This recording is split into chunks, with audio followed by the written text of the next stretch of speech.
Olá, bom dia.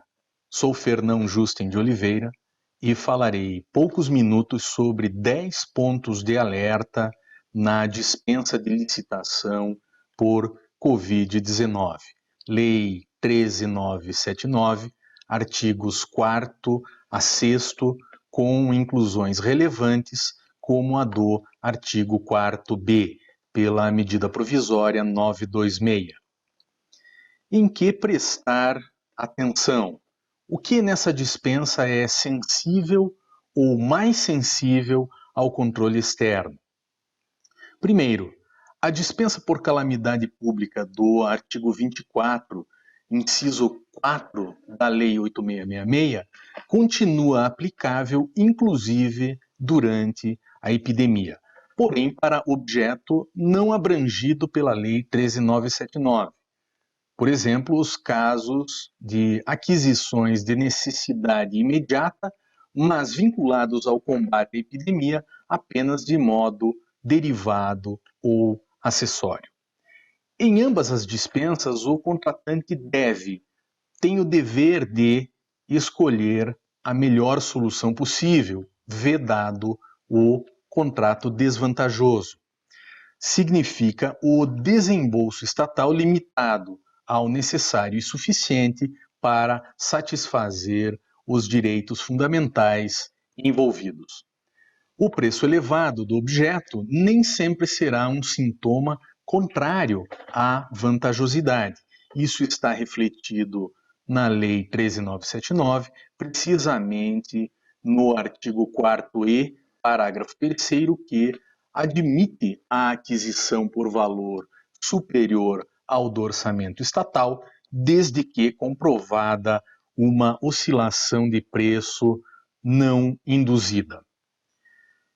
Um caso de dispensa por Covid-19 pouco ou nada vantajosa seria para uma compra ou serviço por preço inferior a R$ 176 mil, exceto serviços de engenharia até R$ 330 mil, porque o artigo 6º-A da Lei 13.979 elevou para essas quantias o suprimento de fundos para aquisição direta e imediata com o cartão de pagamento do governo.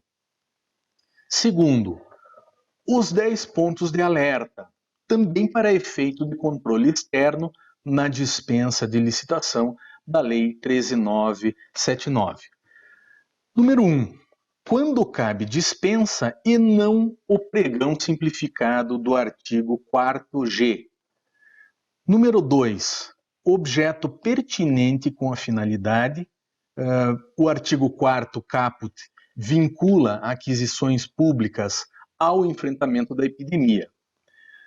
3. O cumprimento presumido de condições da dispensa, comandado pelo artigo 4º-B em 4 incisos. 4. A vigência temporária da dispensa e pelo parágrafo 1º do artigo 4º será enquanto perdurar a situação de emergência declarada no país. 5. Publicidade virtual imediata comandada pelo parágrafo 2º do artigo 4º. 6. Simplificação da fase interna.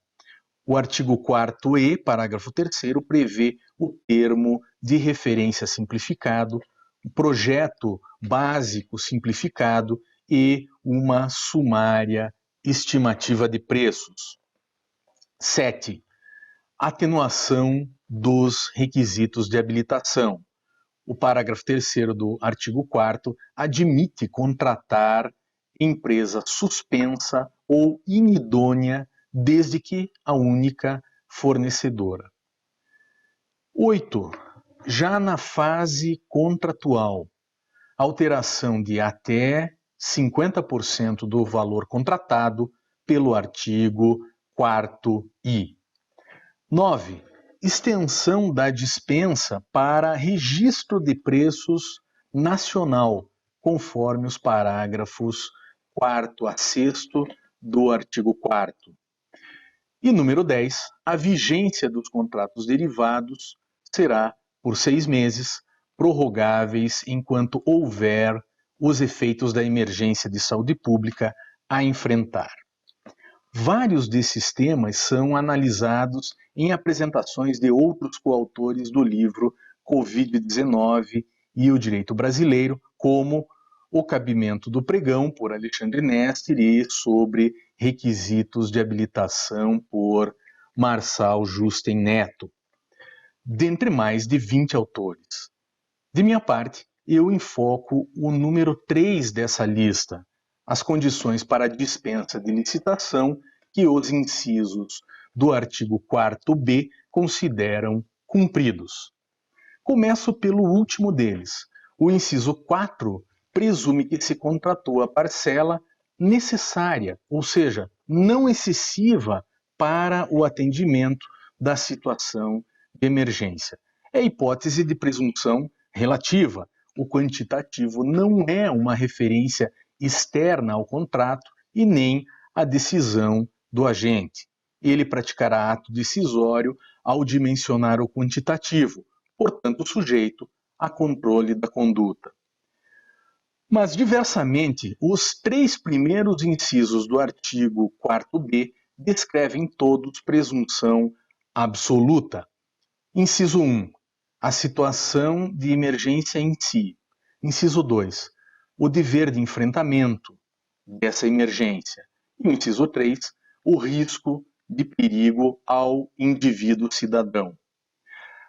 A notoriedade desses fatos não depende da conduta do agente público e nem são passíveis de prova em contrário. Na prática, a Lei 13.979 elimina a justificativa pela dispensa de licitação por Covid-19 e torna os 3 fatos geradores, apenas eles, imunes à impugnação, o que inclui, nesse particular, o controle externo. E, por fim, concluo retornando ao número 2 da lista, que é o vínculo de pertinência entre o objeto da dispensa e o combate à epidemia. O artigo 4º caput contém o núcleo da dispensa por Covid-19 quando descreve que os bens, serviços e insumos adquiridos serão destinados ao enfrentamento da emergência. Essa é a exata expressão da lei. Trata-se do vínculo de pertinência referido pelo professor Marçal em artigo que integra o livro ora lançado.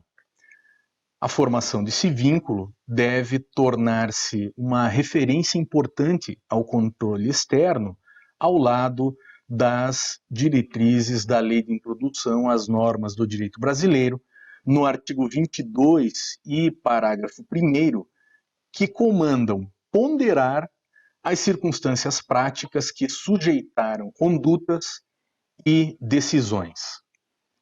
Eu encerro aqui, agradeço a atenção e fico disponível para aprofundar e debater.